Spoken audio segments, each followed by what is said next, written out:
Hello, my name is Dan Lasser. I am one of the owners and operator of DK Lasser. We're a landscape contractor in the lovely city of Washougal, state of Washington. Today I'm going to demonstrate how to use a manual edger.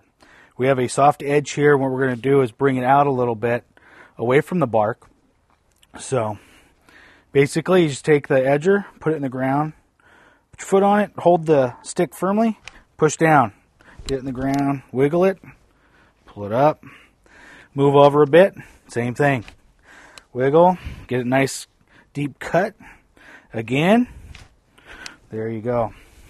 Okay, we're going to take about 2 inches out of this grass to extend the bark dust.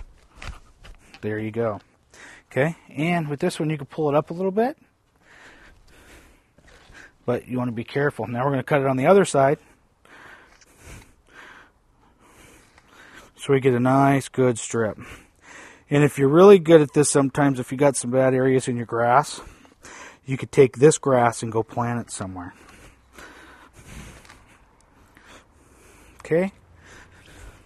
Lay it down and should pull right up. Get your hands in there.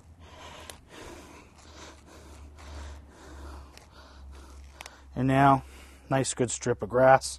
If you cut it back, move your bark in, you got a new edge. It's a lot cleaner than what we had.